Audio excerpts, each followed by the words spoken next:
Good morning, North Dakota! Chip Wanamaker here with NoDak News, broadcasting live from our studio in Chokecherry on this Friday, May 5th, 2023.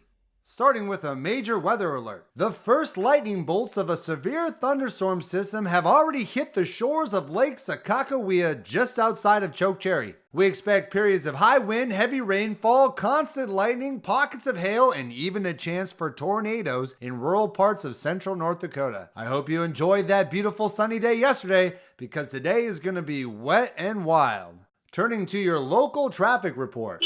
The weather is going to impact traffic all over the place. High winds and lightning strikes have moored all the ferry boats today. The Flickertail Central Transit is also experiencing delays due to outages believed to be caused by the storm. Be prepared, because this storm is moving at a snail's pace and will be with us all the way through the evening. This storm could produce golf ball-sized hail at times and will likely make your afternoon commute treacherous. So please use caution out there on the roads. Turning to the news.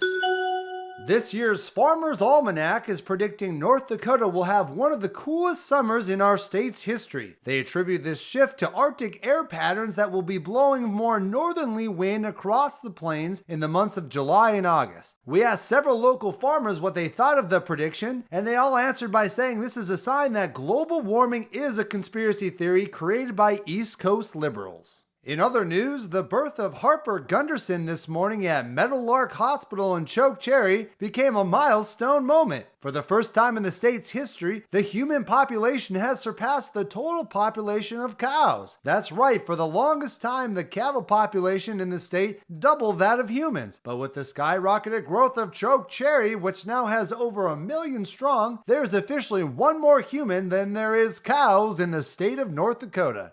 Big news right there, real big. Speaking of records, Border Patrol agents stationed in northern North Dakota along the Canadian border have reported a record number of egg smugglers attempting to sneak in illegal cartons of eggs into the state. With the rise in avian bird flu killing off chickens and the high cost of eggs, officials say a new shadow economy is forming to ensure customers in the state are able to eat their morning omelets again without having to take out a second mortgage. The Border Patrol reported 300 attempted egg smuggles for all of 2022, but this year have already reported over 2,000 attempts for the first 4 months alone. Authorities would like to remind those involved in this illegal egg smuggling ring that sneaking in unsanctioned eggs across the border is a federal offense. Our last news report involves Cinco de Mayo. Normally we would be wishing everyone a day of celebration full of bottomless margaritas, but we would like to remind our listeners of a potentially dangerous evening ahead. Not only will the weather be dangerous, but businessman Leo Gleck put out a statement earlier this morning saying he plans to go full steam ahead with his night of Carnage de Mayo. Gleck said he will no longer tolerate the disrespect from organizations like the Plum Street Mafia and the Banshees of the Badlands Motorcycle Club. In his statement, Gleck promises to unleash his loss prevention agents on his enemies tonight so they remember who runs this city. In a separate letter to NoDak News, Gleck has invited yours truly to join his agents tonight to record footage for our show. My initial response was a strong no, but my producer supplied me with a bulletproof vest and assured me this could be one of the biggest stories of the year, perhaps even Pulitzer Prize worthy. Depending on the outcome, stay tuned for a possible weekend special show tomorrow morning to recap tonight's events. Let's hope no one gets killed in the process, especially me. Now to sports.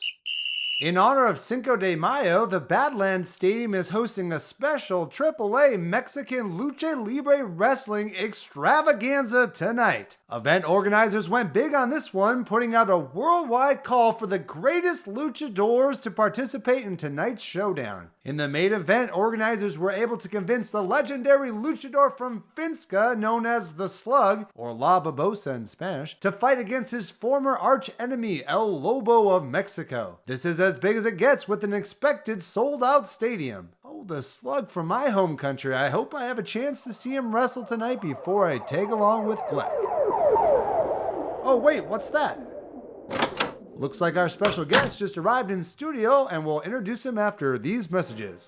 Stop on by the Black Gold Bank in downtown Chokecherry and pick up the first ever credit card inspired exclusively by all things North Dakota. The card is called the NoDak Reserve, and card carriers will enter an exclusive club. That's right, perks include private Skyline access at Chokecherry International, box seats at the Badlands Stadium, annual passes to Rough Rider Theme Park, early mall access to the shop and drop, and more. And for a limited time only, we're waiving the first year's fee. That means no fee for 1 year and only $749 each year after, so apply today. The NoDak Reserve by Black Gold Bank. It's not just a card, it's North Dakota at its finest.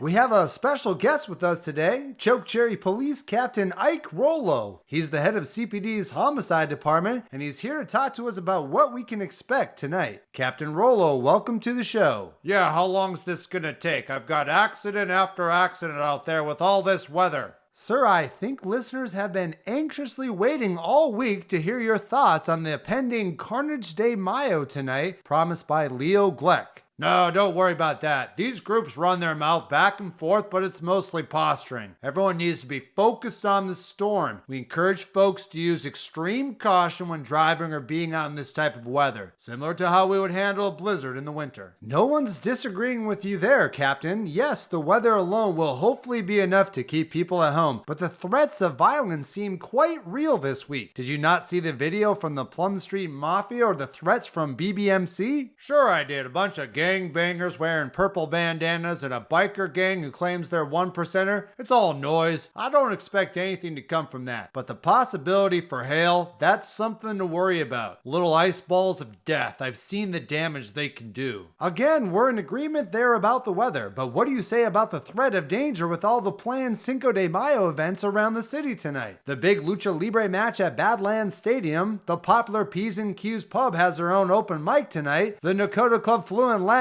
dancers, and there's a big poker tournament out at the Snowflake Casino. And all those businesses are somehow tied to Gleck. Do you see any problems with that? Look, Chip, I know you're new in town, but I was born and raised in Chokecherry. Now the third generation of men in my family to join the force. I think we understand this city and our state more than some chipper come lately.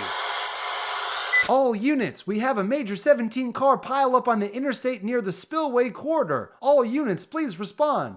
That doesn't sound good. No, it's not good at all. I've got to get out of here to help.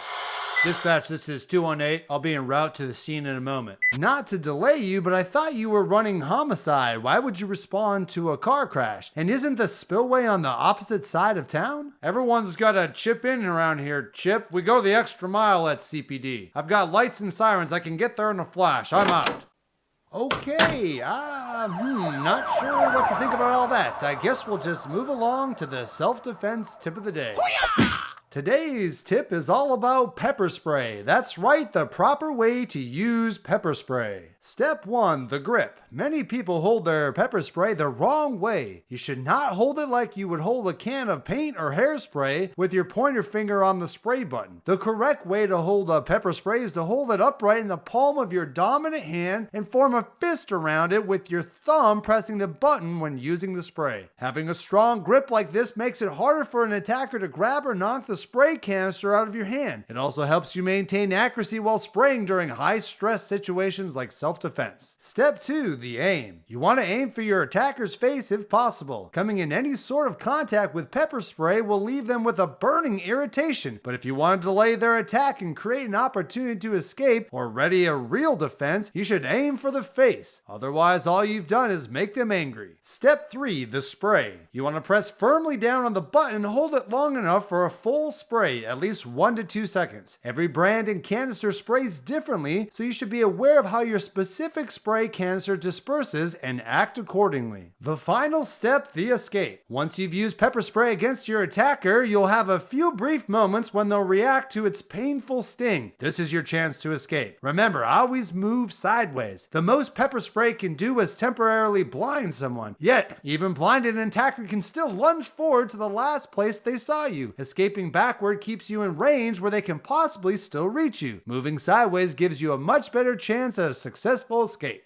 Now your Sven and Oli joke of the day. Sven and Oli went to the lumber store. Sven went in and Oli stayed in the truck. Sven said to the lumberman, I need a 4x2. The lumberman said, do you mean a 2x4? Sven said, let me ask my brother. Sven came back and said, yup, we need a 2x4. The lumberman said, how long? Sven said, huh. The lumberman said, how long do you need it? Sven just stood there, not understanding. The lumberman said, go and ask your brother. Sven went out to the truck and came back and said, we need it quite a while. We're building a garage. I think we all need some laughter right about now. Make sure to check back with us tomorrow morning for a possible weekend special show depending on how things play out tonight. Remember to be safe out there and keep your head on a swivel. Well, that's a wrap on today's show. This has been Chip Wanamaker with NoDak News. You stay legendary, North Dakota.